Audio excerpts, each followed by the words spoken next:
السلام علیکم سامعین، دس از ITU FM 90.4. میں ہوں آپ کا میزبان زرین عثمان، علم و آگہی پروگرام کے ساتھ حاضر خدمت ہوں. ہمارے ساتھ موجود ہیں ڈاکٹر خالد ظہیر. سامعین، ہمارے اس پروگرام کا مقصد یہ ہے کہ ایک تو ہم اپنے دین کا بنیادی فہم حاصل کریں، اس کے ساتھ ساتھ ہماری تزکیے کی جانب بھی پیش قدمی ہو. تو آج کل جو سامعین ہم نے موضوع اٹھایا ہوا ہے وہ ہے اخلاقیات کا. گزشتہ کئی پروگرام سے ہمارا یہ موضوع ہے. اس کی وجہ یہ ہے کہ انسان ایک اخلاقی وجود ہے، یعنی وہ دو تین چیزیں جو اس کو جانوروں سے علیحدہ کرتی ہیں ان میں ایک اخلاقی وجود ہے. تو جو سوالات وجودی حیت رکھتے ہیں ان میں ظاہر ہے وسعت بھی ہوتی ہے. تو آئیے ہم اپنے پروگرام کا آغاز کرتے ہیں. ڈاکٹر صاحب، گزشتہ پروگرام میں ہم نے یہ ذکر کیا تھا کہ اللہ تعالیٰ جو ہے ہمیں عدل اور احسان کا حکم دیتا ہے. تو کیا کل اخلاقیات یہی ہیں یا اس کے علاوہ بھی کچھ اور ہیں؟ دیکھیں جی، پہلے تو آپ نے جو تمہید میں گفتگو کی ہے جی، اس میں ایک اضافہ کرنا چاہتا ہوں جی، اور وہ یہ ہے کہ ہم اس پروگرام میں اخلاقیات پر زور اس لیے بھی دے رہے ہیں کہ ہمارے ہاں نہ جانے کیسے جی، بعض مذہبی ذہن رکھنے والے لوگوں کا یہ رجحان بن گیا ہے کہ دین تو بعض احکام کا نام ہے اور باقی یہ اخلاقیات، یہ اچھی بات ہے کہ اگر کوئی اختیار کر لے، ٹھیک ہے، لیکن اصل میں تو ہمیں اپنے دین اور شریعت پر عمل کرنا ہے. گزارش یہ ہے کہ قرآن مجید سے معلوم ہوتا ہے کہ پورے دین کی بنیاد ہی اخلاقیات پر ہے، ٹھیک ہے، اور شریعت جس کو آپ کہتے ہیں وہ بھی در حقیقت اخلاقیات ہی کا ایک جزو ہے. جی، چنانچہ ہم اللہ کے ہاں جواب دیں ہیں ٹھیک ہے، اپنے اخلاقی رویے کے بارے میں. آپ نے جو سوال کیا اس کا جواب یہ ہے کہ ہم اس سے پہلے یہ بات کر چکے ہیں کہ اللہ ہم کو حکم دیتا ہے انصاف کرنے کا، احسان کرنے کا، اور قریبی رشتہ داروں پر جو ضرورت مند ہیں ان پر خرچ کرنے کا. یہ تو آپ یوں سمجھیے کہ کچھ مثبت باتیں ہیں اخلاقیات کے بارے میں. بالکل اسی طرح سے اللہ تعالیٰ نے اس آیہ مبارکہ میں کہ جس کا ہم نے تذکرہ پہلے بھی کیا، سورہ نحل کی آیت، اس میں اللہ تعالیٰ نے 3 چیزوں سے روکا ہے: وَيَنْهَا عَنِ الْفَحْشَاءِ وَالْمُنْكَرِ وَالْبَغْيِ. اور اللہ تعالیٰ روکتا ہے تم کو فحش کاموں سے اور منکر سے، جو برائیاں جانتا ہے انسان کے برائیاں ہیں، ٹھیک ہے، اور بغی، زیادتی کرنے سے، سرکشی کرنے سے، دوسروں کا حق آگے بڑھ کر ان سے چھیننے کے رویے کو بھی اللہ تعالیٰ تنقید کا ایک ہدف بنا رہا ہے. جی. اچھا، اب بظاہر آپ کی ان باتوں سے یہ لگتا ہے کہ اللہ تعالیٰ یہ چاہتے ہیں کہ ہم اپنے اخلاق کا تزکیہ کریں، جبکہ اس کے ساتھ ہم اس بات سے بھی واقف ہیں کہ دین کا سب سے اہم مطالبہ یہ ہے کہ ہم تزکیہ نفس کریں. تو کیا تزکیہ نفس اور تزکیہ اخلاق ایک ہی چیزیں یا مختلف چیزیں؟ جی، ایک ہی چیز ہے. اصل میں یہ یوں ہے کہ ہم جس شخصیت کو لے کے اس دنیا میں آئے ہیں، آپ جس کو نفس کہتے ہیں، جی، یہ اصل میں اپنے اندر قرآن نے ہم کو یہ بتایا کہ فَأَلْهَمَهَا فُجُورَهَا وَتَقْوَاهَا. ٹھیک ہے، اللہ نے جب ہماری اس شخصیت کو سنوارا جی، تو پھر اس میں اس نے نیکی اور بدی دونوں کا شعور اور دونوں کی طرف میلان بھی پیدا کر دیا، ٹھیک ہے، اور ہم کو چھوڑ دیا آزاد اس مقصد کے لیے کہ اگر ہم چاہیں تو برائی اختیار کریں، چاہیں تو نیکی اختیار کریں، مگر یہ بتا دیا کہ قد افلح من زکاہا وقد خاب من دساہا. ٹھیک ہے، فلاح پا گیا وہ جس نے اس کا یعنی نفس کا تزکیہ کر لیا، اس کو پاک صاف کر لیا، اور ناکام ہو گیا وہ جس نے اس کو آلودہ کر دیا. ٹھیک ہے، یہ جو تزکیہ ہے یہ اصل میں پاکیزگی کا نام ہے، اور پاکیزگی ہی کے ساتھ ترقی، نشو و نما، آگے بڑھنے کا نام ہے. آپ یوں سمجھیے کہ اللہ نے ہمارے اندر بے پناہ صلاحیت رکھی ہے اخلاقیات میں اور روحانیت میں. بندوں کے ساتھ اچھا تعلق قائم کرنے کے سلسلے میں ہوگا، اور اللہ کے بہت قریب آنے کے معاملے میں. ٹھیک ہے، تو جب ہم اپنے آپ کو پاک صاف کرتے ہیں تو ہم ان دونوں میدانوں میں آگے بڑھنے اور ترقی کرنے کا اپنے اندر رجحان پاتے ہیں، اور یہی تزکیہ ہے۔ ٹھیک ہے، یہ جو آپ نے فرمایا کہ وَيَنْهَ عَنِ الْفَحْشَاءِ، اللہ تعالیٰ ہمیں فحاشی سے منع کرتا ہے، تو اب سوال یہ ہے کہ فحاشی کو انسان ریکوگنائز کیسے کرے گا؟ اس کا ماخذ کیا انسان کی فطرت ہے یا کوئی اور ذرائع ہیں؟ انسان اپنی فطرت میں اس بات کو جانتا ہے کہ انسان جب دوسرے انسانوں سے معاملہ کرتا ہے، مرد جب عورتوں سے اور خواتین جب مردوں سے انٹریکٹ کرتے ہیں، جی، تو ایک خدشہ ہمیشہ رہتا ہے، اور وہ یہ ہے کہ کہیں منفی جذبات نہ پیدا ہو جائیں، منفی رجحانات نہ پیدا ہو جائیں۔ اللہ نے انسانوں کو اس دنیا میں آگے بڑھانے کے لیے، اس کی نسل کو ملٹیپلائی کرنے کے لیے جو طریقہ اختیار کیا ہے، اس میں اس نے نکاح اور خاندان کی یونٹ کو اہمیت دی ہے۔ وہ اصل میں ایک تعلق ہوتا ہے جس کے نتیجے میں اللہ کی طرف سے یہ پروسیس شروع ہوتا ہے۔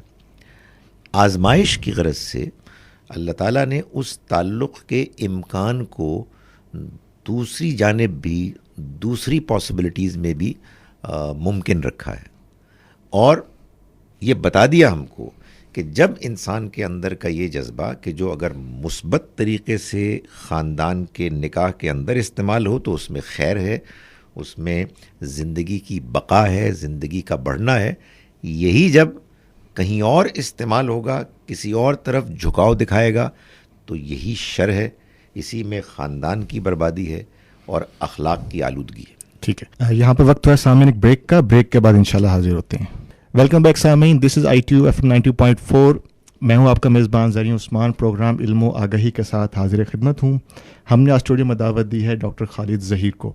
ڈاکٹر صاحب، بریک پہ جانے سے ہم پہلے بات کر رہے تھے تزکیے پر۔ ایک سوال یہ پیدا ہوتا ہے کہ دین کا اہم مطالبہ ہے تزکیہ نفس۔ کوئی انسان سنجیدگی کے ساتھ اگر تزکیے کی طرف راغب ہو جائے اور اس کو یہ دلچسپی پیدا ہو کہ میں یہ جاننا چاہتا ہوں کہ آیا دین کے مطلوبہ معیار کے مطابق میرے اندر تزکیہ شروع ہوا بھی ہے یا نہیں ہوا، تو کیا اس پر کوئی چیک ہے؟ دیکھیں، جب یہ بات طے ہو گئی جی کہ تزکیہ نام ہے اس کا، کہ ہم نے اپنے اخلاق سنوارنے ہیں، ٹھیک ہے، یعنی نیکی بھلائی کی طرف آگے بڑھنا ہے اور برائیوں سے دور رہنا ہے، ٹھیک ہے، تو جب انسان کی شخصیت میں، اس کے اندر، اس کے نفس میں یہ اسٹرگل شروع ہو گئی کہ وہ نیکی کی طرف آگے بڑھنے کے لیے کوشش کر رہا ہے، برائی کو دبانے کی کوشش کر رہا ہے، تو آپ یوں سمجھیے کہ اس کا تزکیہ نفس کا عمل شروع ہو گیا۔ ٹھیک ہے، ایسا تو کبھی بھی نہیں ہوگا کہ اس کی نیکی اس کی برائی پر فیصلہ کن حد تک غالب آ جائے گی، وہ اس کو کمزور کرے گا، ٹھیک ہے، وہ اس سے فائٹ کرے گا۔ یہ سلسلہ جاری رہنا چاہیے۔ اس سلسلے میں انسان کی نیکی کی طرف جو رجحان ہے، اس کو بدی کے رجحان پر غالب رہنا چاہیے۔ غلطیاں ہوں گی، گناہ ہوں گے، آدمی توبہ کرے گا، اصلاح کرے گا، اور یوں اپنے آپ کو، اپنے نفس کو دھوئے گا۔ ٹھیک ہے، لیکن ڈاکٹر صاحب یہاں پر ایک مشکل عموماً پیش یہ آتی ہے کہ اچھے اخلاق کسے کہتے ہیں، یعنی آدمی کو کس چیز کو معیار بنانا چاہیے؟ یعنی ہم دیکھتے ہیں کہ عام طور پر آدمی اپنے تئیں تو یہ سمجھ رہا ہوتا ہے کہ میں اچھے اخلاق کا مظاہرہ کر رہا ہوں، جبکہ در حقیقت وہ اچھے اخلاق نہیں ہوتے۔ تو کیا ایسا ہمارے آگے کوئی معیار موجود ہے کہ جس سے ہم اپنے اخلاق کا موازنہ کرتے رہیں؟ دیکھیے، ایک بات تو یہ ہے کہ بنیادی طور پر، پیدائشی طور پر انسان کو اللہ نے اخلاق کے ساتھ بھیجا ہے۔ ٹھیک ہے، اس کا شعور، اس کا احساس اس کے اندر موجود ہے۔ تاہم یہ بات آپ کی ٹھیک ہے کہ بعض اوقات انسان اس معاملے میں غیر واضح ہو جاتا ہے۔ اس کی کیا وجہ ہے؟ اس کی وجہ یہ ہے کہ گرد و پیش کا ماحول بعض ایسے رجحانات اختیار کر لیتا ہے کہ جو اس کو کنفیوز کر دیتے ہیں، جس سے وہ غیر واضح ہو جاتا ہے۔ بعض اوقات اس کی اپنی خواہشات ایسی ہوتی ہیں کہ جو اتنا زیادہ اس پر دباؤ ڈالتی ہیں کہ وہ محسوس کرتا ہے کہ جو نیکی وہ سمجھ رہا ہے وہی اصل میں نیکی ہے، حالانکہ حقیقت میں وہ اس کے نفس کا دھوکہ ہوتا ہے۔ ٹھیک ہے، اب کیا کریں ہم؟ اسی مقصد کے لیے تو اللہ نے اپنے پیغمبروں کو بھیجا، اپنے کلام کو نازل کیا۔ آپ کو معلوم ہے نا کہ اللہ نے اپنی کتاب کے لیے جو لفظ منتخب کیا وہ ہے الذکر۔ ٹھیک ہے، یعنی قرآن مجید کے اور بھی نام ہیں، لیکن ایک نام الذکر ہے، یاد دہانی۔ کس چیز کی؟ یہی آپ کے پاس جو اخلاق ہیں ان کے بارے میں صحیح رویے، صحیح تصور کی۔ نبی اکرم صلی اللہ علیہ وسلم، اللہ کے اور سارے پیغمبر اخلاق کا بہترین نمونہ تھے۔ ٹھیک ہے، چنانچہ قرآن مجید کے بعد یہ پیغمبروں کی سیرت ہے، خاص طور پر نبی اکرم صلی اللہ علیہ وسلم کی سیرت کے جو اب ہمارے پاس الحمدللہ بہت سی کتابوں کی صورت میں موجود ہے، وہ اخلاق کا معیار ہیں۔ ٹھیک ہے، اور ظاہر ہے کہ ہم انسانوں میں آج بھی الحمدللہ بعض ایسے ہمارے اساتذہ ہیں، بزرگ ہیں کہ جنہوں نے اسی دین کو جو قرآن میں ہے، جو نبی اکرم صلی اللہ علیہ وسلم کی سیرت میں ہے، اسی اخلاق کو کہ جو خود ان کے اندر موجود ہے، ایسے سنوارا ہے کہ وہ اخلاقی معیار کے لحاظ سے بلند ہو گئے ہیں۔ تو ان کی صحبت، ان کے ساتھ اٹھنا بیٹھنا، یہ چیز بھی وہ ہے کہ جو انسان کے اندر اخلاقیات میں ایک بہتری، ترقی پیدا کرتی ہے۔ ٹھیک ہے، ایک حدیث ہے کہ رسول اللہ نے فرمایا کہ آدمی اچھے اخلاق سے وہ درجہ حاصل کر لیتا ہے جو وہ دیگر اذکار یا رات کی نمازوں سے بھی حاصل نہیں کر پاتا۔ تو اس میں سوال یہ کہ اخلاقیات میں آخر ایسی کیا چیز ہے کہ آدمی کو وہ چیز نماز تہجد سے بھی نہیں ملتی، اگر اس بات کا یہی مطلب ہے؟ تو دیکھیں، جب اس طرح کی باتیں احادیث میں بیان ہوتی ہیں نا، تو اس کا اپنا ایک موقع ہوتا ہے۔ ٹھیک ہے، ظاہر ہے کہ اللہ کے آگے جھکنا، اس کو یاد کرنا، اس کے آگے گڑ گڑانا، یہ خود ایک بڑی اعلیٰ اخلاقی چیز ہے، اخلاقی عمل ہے۔ اخلاق کیا ہیں؟ دوسروں کے ساتھ تعلق۔ ٹھیک ہے، دوسروں میں سب سے بڑا دوسرا تو اللہ ہے، ٹھیک ہے، جو ہمارا بنانے والا ہے۔ لیکن یہ جو نبی صلی اللہ علیہ وسلم کا ارشاد آپ نے بیان فرمایا، یہ جس کانٹیکسٹ میں اس طرح کی بات ہوتی ہے، اس کا مطلب یہ ہوتا ہے کہ بعض اوقات انسان کے سامنے کسی دوسرے انسان کی ضرورت اتنی شدت کے ساتھ آ جاتی ہے اور وہ اتنی اہم ہوتی ہے کہ آدمی اگر اس کو پورا کرنے کے لیے دن میں پوری توجہ دے، وقت صرف کرے، اور اس کے نتیجے میں تھک جائے اور وہ تہجد کے لیے نہ اٹھ سکے، تو اس کی وہ نیکی، اس کا وہ اخلاقی رویہ اس عبادت کے مقابلے میں خدا تعالیٰ کے ہاں زیادہ قابل قبول ہوتا ہے۔ تو یہ جو تقابل ہوتا ہے نا، اس کا اپنا ایک کانٹیکسٹ ہوتا ہے، ورنہ اس میں کوئی شک نہیں کہ ہر عمل، ہر عبادت، ہر اخلاقی رویہ اپنی جگہ پر بہت وزنی اور اللہ کے ہاں لیکن عام بات تو یہ ہے کہ یہ ہم کہہ سکتے ہیں کہ وہ خوش اخلاق آدمی اس بد اخلاق سے بہتر ہے جو قیام اللیل کرتا ہے۔ یہ بھی آپ نے ایک اچھی توجہ دلائی جی، کہ دوسرا امکان یہ ہے کہ نبی صلی اللہ علیہ وسلم یہ بھی توجہ دلا رہے ہیں کہ اگر کوئی آدمی تہجد کی نماز تو پڑھ رہا ہے لیکن بدتمیز آدمی ہے، تو اس کے مقابلے میں وہ شخص کہیں بہتر ہے کہ جو تہذیب تمیز کے دائرے میں زندگی گزار رہا ہے اچھے اخلاق کے ساتھ، لیکن اپنی کمزوری کی وجہ سے تہجد کے لیے اٹھ نہیں پاتا۔ ٹھیک ہے، کوئی شک نہیں کہ یہ اس سے بہتر چیز ہے۔ ٹھیک ہے، یہاں پہ وقت ہے سامعین ایک بریک کا، بریک کے بعد انشاءاللہ حاضر ہوتے ہیں۔ ویلکم بیک سامعین، دس از ITU FM 90.4، میں ہوں آپ کا میزبان زرین عثمان، علم و آگہی پروگرام کے ساتھ حاضر خدمت ہوں۔ ہمارے ساتھ موجود ہیں ڈاکٹر خالد ظہیر۔ سامعین، ہمارا آج کا موضوع موریلٹی ہے، اخلاقیات۔ ڈاکٹر صاحب، ایک سٹیج آتا ہے نفس کے جو سٹیجز بتائے جاتے ہیں ان میں ایک یہ بتایا جاتا ہے کہ نفس مطمئنہ۔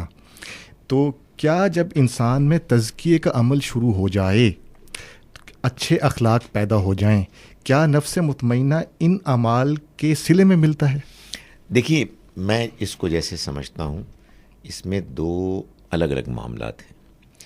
ایک معاملہ تو یہ ہے کہ جب آپ اعلیٰ اخلاق اختیار کرتے ہیں جی، تو یقیناً آپ کو اللہ کی طرف سے ایک اطمینان کی کیفیت ملتی ہے، ٹھیک ہے. جس کا یہ مطلب نہیں ہے کہ انسان پریشان نہیں ہوتا، انسان غمگین نہیں ہوتا، بلکہ اس کا یہ مطلب ہے کہ انسان کو اپنے رویے، اپنے عمل پر اللہ کی طرف سے ایک سکون، اطمینان کی کیفیت حاصل ہوتی ہے، جو اس کے مقابلے میں بالکل فرق ہوتی ہے کہ جب انسان کوئی برائی کرتا ہے اور وہ اندر سے بے چین محسوس کرتا ہے. یہ ایک بات ہے.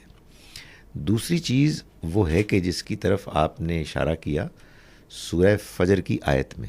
جی، سورۃ الفجر کی آیت کے میں جو اللہ تعالیٰ نے سورہ مبارکہ کے اختتام میں بات بیان فرمائی ہے، یا ایتھا النفس المطمئنہ، اے مطمئن نفس، یہ اصل میں سورہ مبارکہ کے ابتدا میں یعنی ذرا پہلے چند آیات جو اللہ نے انسانوں کی زندگی کی آزمائش کا ذکر کیا ہے، یہ اس سے متعلق ہے.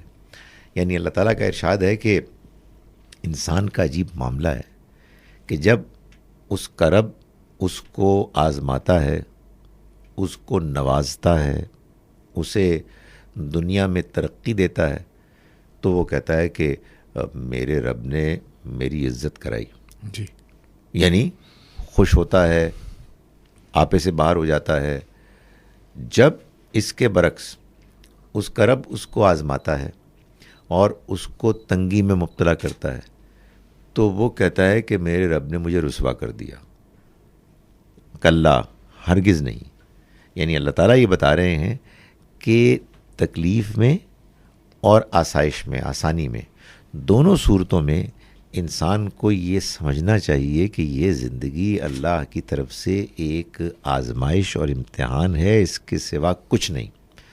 چنانچہ چاہے عسر تنگی ہو، چاہے یسر آسانی ہو، بندہ مومن کو اللہ کے فیصلے پر مطمئن ہونا چاہیے. چنانچہ جو بندہ مومن اس رویے کو اختیار کرے گا زندگی میں، موت کے وقت جب اس کا بلاوا آئے گا تو اس کو اللہ کی طرف سے فرشتہ یہ کہے گا کہ اے نفس مطمئنہ، آ جا، ارجعی الی ربک راضیۃ مرضیہ، تو لوٹ اپنے رب کی طرف ایسے کہ تو اس سے راضی، وہ تجھ سے راضی. یعنی نفس مطمئنہ کی جو سٹیٹ ہے یہ موت کے وقت حاصل ہوگی نیک آدمی. یعنی موت کے وقت گویا کہ اس کو ڈکلیئر کر دیا جائے گا. ٹھیک ہے. دنیا میں وہ اللہ کی طرف سے جو آزمائشیں آئیں گی ان پر مطمئن رہے گا، تو مرنے کے وقت ڈکلیئر ہو جائے گا کہ تم نفس مطمئنہ ہو، یعنی تم کامیاب ہو گئے. تم کو اللہ نے جن جن امتحانات میں ڈالا ان امتحانات میں تم پورے اترے. ٹھیک ہے. آپ نے جو آیت پیش کی تھی اس میں اس کے آخر میں یہ تھا کہ اللہ تعالیٰ بغاوت سے منع کرتا ہے، تو اس کو بھی ذرا برائے کرم کھول دیجئے کہ بغاوت سے کیا مراد ہے. بغاوت اور بغاوت سے پہلے منکر، جی، یعنی وَيَنْهَا عَنِ الْفَحْشَاءِ وَالْمُنْكَرِ وَالْبَغْيِ. ٹھیک ہے. ایک تو چیز ہے کہ برائیاں ہیں، ہم جانتے ہیں معاشرے میں جھوٹ بولنا، کسی کا مذاق اڑانا وغیرہ وغیرہ. ایک اس سے آگے بڑھ کر یہ رویہ ہے کہ آپ دوسروں کا حق ان سے چھین رہے ہیں. اب یہ معمولی برائی نہیں ہے، یہ تو وہ ہے کہ جس میں معلوم ہوتا ہے کہ انسان سرکش ہو گیا. یعنی انسان سے غلطی سرزد نہیں ہو رہی، وہ باقاعدہ سوچ سمجھ کر دوسرے کا حق اس سے چھین رہا ہے. ٹھیک ہے. اس میں ظاہر ہے کہ یہ بھی ہو سکتا ہے کہ وہ فزیکلی کچھ چیزیں چھین رہا ہو. بعض اوقات یہ ہو سکتا ہے کہ وہ پلان بنا کر کچھ ایسے فیصلے کر رہا ہو کہ جس کے نتیجے میں دوسرا اپنے حق سے محروم ہو جائے. بعض اوقات وہ اپنی زبان کے استعمال میں اتنا زیادہ آگے بڑھ جائے کہ وہ دوسرے کی عزت، دوسرے کا احترام اس کو بالکل پامال کر دے. تو جب کبھی بھی انسان ایک معمول کی غلطی، جو بہرحال بری چیز ہے لیکن بہرحال اگر انسان اس پر پچھتائے یا اچھے اعمال کرے تو اللہ تعالیٰ ان کو دھو دیتا ہے. اس سے آگے بڑھ کر اگر دوسروں کے اوپر ایسے وہ اقدام کرتا ہے کہ جس میں ان کا حق، چاہے کوئی مالی حق ہو، چاہے اس کی عزت احترام کا حق ہو یا کوئی اور حق ہو، اس کو وہ چھینتا ہے، تو یہ اصل میں بغاوت ہے. تو اللہ تعالیٰ اس سے بھی روکتے ہیں. ٹھیک ہے. اب بظاہر یہ لگتا ہے کہ اللہ تعالیٰ قرآن مجید اخلاقیات پر اتنا زور دے رہا ہے، تو لگتا ایسے ہے کہ گویا ایمان کے بعد اولین مطالبہ اخلاقیات ہے. یہ آپ نے بڑی دلچسپ بات کہی. جی اس کا جواب اس بات میں ہے، ایسا ہی ہے. جی مگر یہ ایک اہم بات ہے. ایک ٹھیک ہے. اجمالی بات ہے. جی حقیقت واقعہ یہ ہے کہ جس کو آپ ایمان کہتے ہیں جی وہ معلوم ہے کیا چیز ہے؟ وہ اصل میں اللہ کی طرف سے انسان کے لیے وہ تحفہ ہے، وہ انعام ہے جو اس کو حاصل ہوتا ہے ان حقائق کو ماننے کی صورت میں، جو حقائق اگرچہ کے حقائق ہیں مگر ان کو انسان دیکھ نہیں سکتا. تو وہ مانتا کیوں ہے؟ وہ مانتا اس لیے ہے کہ اس کے اندر ان کو ماننے کا جذبہ ہوتا ہے، ماننے کا شوق ہوتا ہے. یہ شوق انسان کے اندر خود سے پیدا نہیں ہوتا، یہ شوق اللہ پیدا کرتا ہے. اور یہ کن کے اندر پیدا کرتا ہے؟ جو اعلیٰ اخلاق کا مظاہرہ کرتے ہیں. ٹھیک ہے. آپ کو بات سمجھ میں آئی؟ میں سمجھ گیا. یعنی ایمان کا اخلاق کے ساتھ اتنا گہرا تعلق ہے، ان لوگوں کو ایمان نصیب ہی نہیں ہو سکتا جو بد اخلاق ہے. ٹھیک ہے. ایک بریک لے لیں سامعین، یہاں وقت ہوا ہے بریک کا. Please don't go anywhere, we will be right back after this short break. Welcome back سامعین، دس از ITU FM 90.4 علم و آگاہی پروگرام میں آپ کا میزبان زریں عثمان حاضر خدمت ہوں. ہمارے ساتھ موجود ہیں ڈاکٹر خالد ظہیر. سامعین، ہم بات کر رہے ہیں اخلاقیات پر. تو ڈاکٹر صاحب، بریک پر جانے سے قبل ہم بات کر رہے تھے کہ بظاہر ایسا لگتا ہے کہ ایمان کے بعد جو اولین مطالبہ ہے وہ اخلاقیات کی درستگی ہے. تو اب کیا یہ ہم ایکسپلیسٹلی کہہ سکتے ہیں کہ اخلاقیات کو عبادات پر افضلیت حاصل ہے؟ دیکھیں، میں یہ گزارش پہلے بھی کر چکا کہ عبادات اخلاقیات کا حصہ ہے. ٹھیک ہے. یعنی عبادت کیا ہے؟ اخلاقیات کا وہ حصہ کہ جس میں آپ اپنے رب کا حق ادا کرنے کی کوشش کرتے ہیں. ٹھیک ہے. اخلاقیات کیا ہے؟ دوسروں کے حقوق کی ادائیگی کا نام. تو بھائی سب سے بڑا حق تو ہمارے رب کا ہے، لیکن ہمارا رب اتنا مہربان ہے، ہمارا رب اتنا درگزر کرنے والا اور گنجائش والا ہے کہ وہ بہت ایسا ہوتا ہے کہ اپنی عبادت کے حق کو کم کر کے اپنے بندوں کی خدمت کے حق کو چاہتا ہے کہ زیادہ اختیار کیا جائے.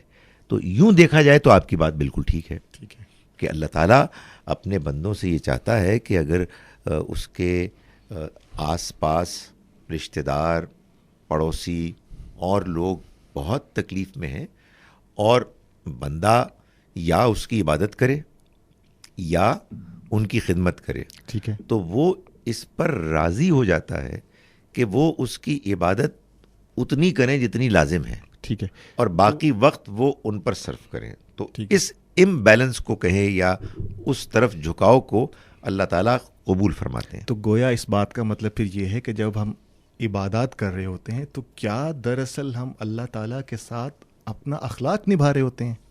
ایسا ہی ہے. اچھا. ایک اور بھی کام کر رہے ہوتے ہیں. جی. اس کا جو حق ہے یار، سارا حق تو اسی کا ہے. اچھا. سب کچھ تو اسی نے دیا ہے بھائی. ہاں جی. یہ اور بات ہے کہ ظاہر ہے کہ اس کو ہماری عبادت کی کوئی ضرورت نہیں، ٹھیک ہے، مگر ہم کو تو ضرورت ہے. ٹھیک ہے. جب آپ اس کی عبادت کر رہے ہوتے ہیں جی.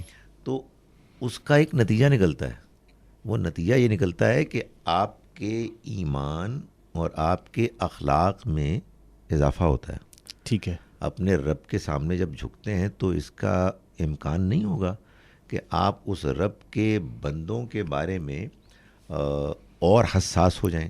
ٹھیک ہے. اس کو آپ الٹ سمجھ لیں ٹھیک ہے. کہ جب کوئی شخص اللہ کے لیے نماز پڑھتا ہے لیکن وہ اخلاق میں اتنا گرا اور گھٹیا ہوتا ہے کہ وہ ساتھ والے ہمسائے کی ضرورت کی کوئی چیز بھی اس کو دینے کے لیے تیار نہیں ہوتا, تو اللہ تعالیٰ قرآن مجید میں فرماتے ہیں فویل للمصلین, ٹھیک ہے, بربادی ہو ایسے نمازیوں کے لیے. اچھا, بظاہر یہ بات بہت عجیب لگتی ہے, لیکن کہ ہم دراصل عبادات میں اللہ تعالیٰ کے ساتھ اپنا اخلاق نبھا رہے ہوتے ہیں, لیکن آپ بتا رہے ہیں کہ یہ دین کی حقیقت ہے. ہاں, اس میں کوئی شک ہی نہیں ہے. ٹھیک ہے. دیکھیں سورہ بنی اسرائیل جو قرآن مجید کی سورہ نمبر 17 ہے, اس میں اللہ تعالیٰ نے 10 بڑی بڑی نیکیاں, یا ان کا الٹ کر دیں تو 10 بڑے بڑے گناہ, ان نیکیوں کی خلاف ورزی, ان کو بیان کیا ہے جو ساری کی ساری اخلاقیات پر مبنی ہے. میں یہ کیسے کہہ رہا ہوں؟ اس لیے کہ خود اللہ تعالیٰ نے آخر میں بیان فرمایا کہ یہ وہ باتیں ہیں کہ جن کو تمہارے رب نے تم پر وحی کی الحکمہ کی کیٹیگری میں. الحکمہ قرآن مجید میں اخلاقیات کے لیے استعمال ہوا ہے. ٹھیک ہے. اس میں کیا بیان کیا گیا ہے؟ جی. کہ تمہارے رب نے فیصلہ کر دیا ہے کہ تم کسی کی عبادت نہیں کرو گے سوائے اس کے وبالوالدین احسانا, اور والدین کے ساتھ حسن سلوک کرو گے. تو معلوم یہ ہوا کہ اعلیٰ ترین اخلاقیات میں والدین کے ساتھ حسن سلوک یہ نمبر 2 آئٹم ہے. ٹھیک ہے. نمبر 1 اللہ کی عبادت ہوگی اور کسی کی نہیں ہوگی. ٹھیک ہے. تو گویا ڈاکٹر صاحب پھر بات ابھی سمجھ آتی ہے کہ مومن کا جو واحد ہدف ہے وہ اچھے اخلاق کا حصول ہے. تو اب یہ ذرا فرمائیے کہ اچھے اخلاق کے حصول میں عبادات میں سے کون سی عبادت اچھے اخلاق پیدا کرنے میں سب سے زیادہ معاون ہو سکتی ہے؟ دیکھیں, اگر آپ عبادات جو ہمارے ہاں 4 ہیں ان کا تجزیہ کریں جی, تو سب کی سب در حقیقت ہمیں اخلاقیات ہی کی طرف مائل کرتی ہیں اپنے اپنے انداز میں. نماز, روزہ, حج, زکوٰۃ. مگر اگر آپ مجھ سے پوائنٹڈلی سوال کریں تو حقیقت واقعہ یہ ہے کہ جو اثر نماز کا ہوتا ہے, جی, اچھی مخلصانہ نماز کا انسان کے اخلاق پر, وہ کسی اور عبادت کا نہیں ہوتا. وجہ کیا ہے؟ وجہ بڑی سادہ ہے. آپ نماز میں اللہ کے حضور میں کھڑے ہوتے ہیں. ٹھیک ہے. بگڑے ہوئے کمزور سے کمزور مسلمان کے لیے بھی جب وہ وضو کر کے قبلہ رخ ہو کے اللہ کے حضور میں کھڑا ہوتا ہے نماز کے لیے, تو اسے یہ یاد دہانی حاصل ہو جاتی ہے کہ میں اپنے رب کے سامنے کھڑا ہوں. تو گویا یہی ایک بات قرآن مجید میں اللہ تعالیٰ نے ایک جگہ اور فرمائی ہے. کیا میں صحیح ریلیٹ کر رہا ہوں کہ نماز فحاشی سے رکتی ہے؟ بالکل یہی بات ہے. ان الصلاۃ تنہا عن الفحشاء والمنکر, یقیناً نماز فحش اور بری چیزوں سے روکتی ہے. بالکل صحیح فرمایا آپ نے. ٹھیک ہے. لیکن ہم یہ دیکھتے ہیں ڈاکٹر صاحب کہ یہ ہمارا عام مشاہدہ ہے کہ لوگ جو ہیں وہ 5 نمازیں بڑے اچھے سے پڑھ رہے ہوتے ہیں, اور لیکن یہ کہ ان میں وہ اچھے اخلاق جنریٹ نہیں ہوتے ان عبادات کی پابندی کے باوجود. تو اس کا کیا حل ہے؟ دیکھیں, اس کی وجہ کیا ہے؟ جی, اس کی وجہ وہی ہے کہ جو قرآن مجید میں ابھی میں نے ریفرنس دیا سورہ ماؤن کا, جی, کہ فویل للمصلین الذین هم عن صلاتهم ساہون, بربادی ہو ان نمازیوں کے لیے کہ جو اپنی نماز کی حقیقت سے واقف نہیں, غافل ہیں. جی. نماز کی حقیقت اللہ کے سامنے کھڑے ہو کر اس کی جواب دہی کے احساس کے تحت اس کے آگے جھکنا, گڑ گڑانا, معافی مانگنا, شکر گزاری اختیار کرنا ہے. تو اگر نماز محض انسان ایک روٹین کی ایکسرسائز کے طور پر پڑھے گا تو تھوڑے عرصے کے بعد انسان یہ محسوس کرنے لگے گا کہ نماز کا اس کی زندگی سے کوئی تعلق نہیں, اور ظاہر ہے کہ یہ بڑی ٹریجڈی ہوگی. ٹھیک ہے سامعین, یہاں پر ہمیں ایک بریک لینا ہے, ملتے ہیں انشاءاللہ شارٹ بریک کے بعد. ویلکم بیک سامعین, دس از ITU FM 90.4. میں ہوں آپ کا میزبان زریں عثمان، علم و آگہی پروگرام کے ساتھ حاضر خدمت ہوں۔ ہمارے ساتھ موجود ہیں جناب ڈاکٹر خالد ظہیر۔ سامعین، ہمارا آج کا موضوع موریلٹی ہے، اس پر ہم ڈاکٹر صاحب سے بات کر رہے ہیں۔ اچھا ڈاکٹر صاحب، یہ بات تو بہت اچھے سے آپ نے واضح کر دی کہ مومن کا جو مقصود اصلی ہے وہ اچھے اخلاقیات کا حصول ہے۔ یہاں ایک حدیث میرے ذہن میں آ رہی ہے کہ جس میں رسول اللہ نے فرمایا کہ جو جیسے ہم پہلے بات کر رہے تھے کہ کیا ہمارے پاس کوئی ایسا معیار موجود ہے جس کو سٹینڈرڈ بنا کر ہم اپنے اخلاق کو چیک کرتے رہیں، تو ایک حدیث اسی سے مطابقت رکھتی ہے، وہ یہ کہ رسول اللہ نے فرمایا کہ اللہ تعالیٰ کے اخلاق اپناؤ۔ اب یہ بہت ہی انٹرسٹنگ بات ہے، اس کی ذرا وضاحت فرمائیں کہ اللہ تعالیٰ کے اخلاق، کیا اللہ تعالیٰ بھی اخلاق رکھتا ہے؟ یعنی دیکھیے، بات یہ ہے کہ ہمارا اللہ سے جو تعارف ہے وہ اس کی ذات کے حوالے سے تو ہے ہی نہیں۔ ٹھیک ہے، ہم اس دنیا میں رہتے ہوئے اس کو دیکھ نہیں سکتے، اس وجہ سے ہم کو اللہ کے ساتھ تعلق قائم کرنے، اس کے قریب آنے کے لیے جو طریقہ بتایا ہے وہ یہ ہے کہ ہم اس کی صفات کے حوالے سے اس کو سمجھیں اور اسے یاد کریں۔ ٹھیک ہے، اللہ کے اندر قرآن مجید نے بتایا تمام اچھی صفات ہیں۔ ٹھیک ہے، ظاہر ہے کہ وہ صفات ایسی ہیں کہ جن میں بہت سی صفات ہم انسانوں کے اندر بھی ہیں۔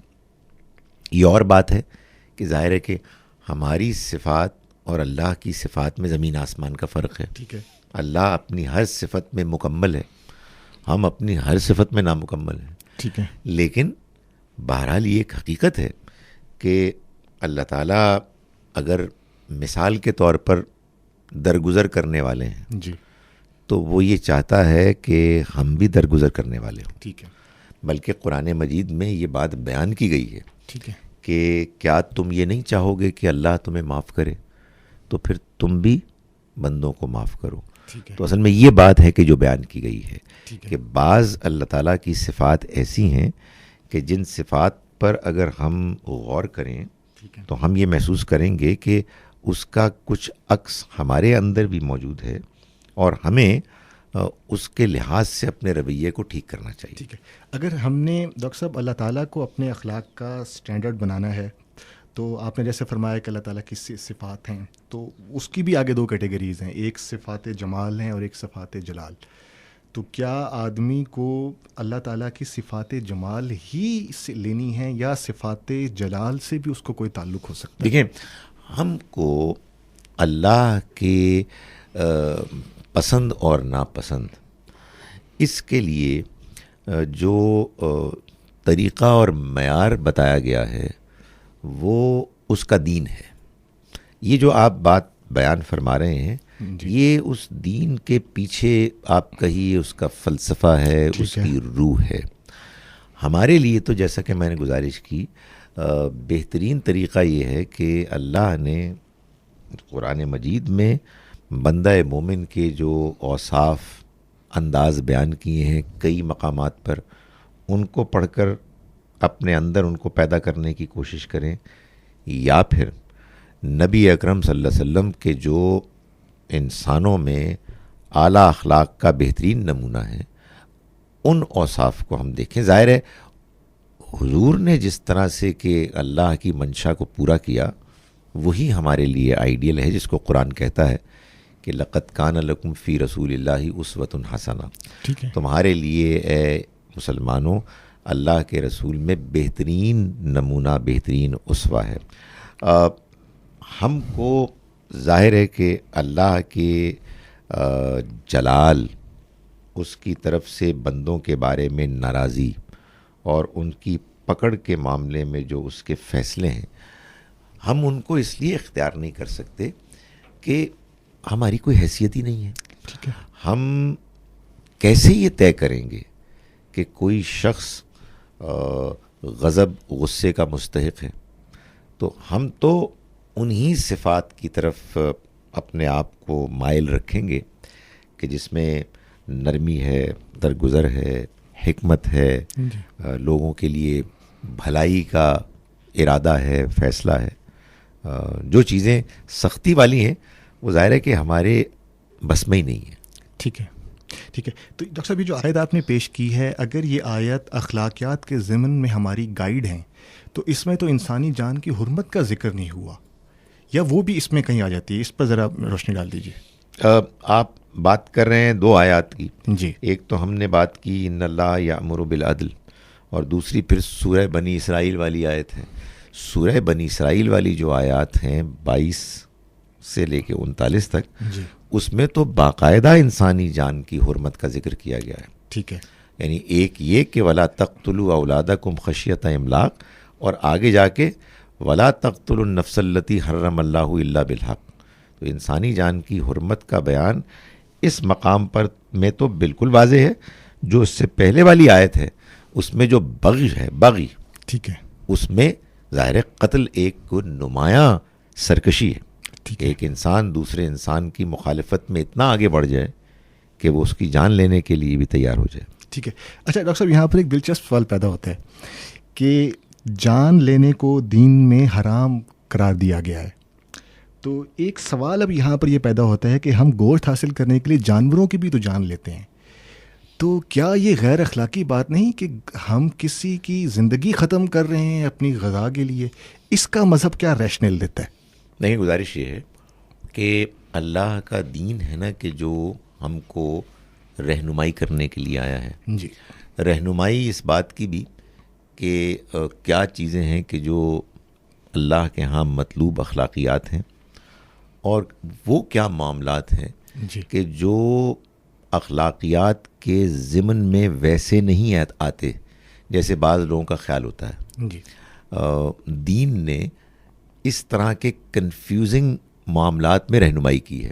ٹھیک ہے. جیسے مثال کے طور پر آپ نے پوچھا کہ یہ بھیڑ بکری کو جو ہم ذبح کرتے ہیں، جی. یہ کیا جانوروں کے حقوق کی خلاف ورزی نہیں ہے؟ اس پہ وہ تکلیف سے بھی گزرتے ہیں. جی. تو گزارش یہ ہے کہ انسان جو ہے نا، اس کی زندگی ختم ہو جائے جی. اگر یہ فیصلہ کرے وہ کہ میں نے کسی جان کے خلاف کوئی اقدام کرنا ہی نہیں ہے. ٹھیک ہے. اس لیے کہ آپ سانس بھی لیتے ہیں تو کچھ جانداروں کو مار رہے ہوتے ہیں. ٹھیک ہے. اس لیے یہ ایک مبالغہ ہے. ٹھیک ہے. آپ کو کھانے کے لیے، پینے کے لیے جہاں سبزیوں میں، پھلوں میں اور چیزوں میں موقع ہوتا ہے خوراک کا، ایسے ہی اللہ نے ہم کو بتایا ہے کہ جانوروں میں بھی ہمارے لیے اس نے گوشت رکھا ہے. ٹھیک ہے. اور اللہ کی اس دی ہوئی اجازت سے ہم ان کو ذبح کرتے ہیں.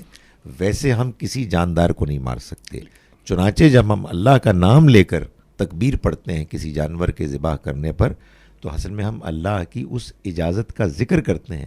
آپ کو معلوم ہے کہ اگر ہم وہ نام نہ لیں جی. تو پھر وہ جانور ہمارے لیے حرام ہوگا. سامعین، یہاں پر ہمارے پروگرام کا وقت ختم ہوا چاہتا ہے. ہمارا آج کا موضوع تھا موریلٹی.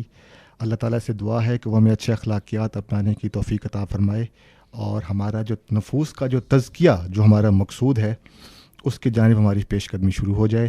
اگلے پروگرام تک کے لیے اپنے میزبان زرین عثمان کو ITU FM 90.4 سے اجازت دیجیے. انشاءاللہ اگلے پروگرام میں ایک اور موضوع کے ساتھ حاضر خدمت ہوں گے. خدا حافظ الناصر.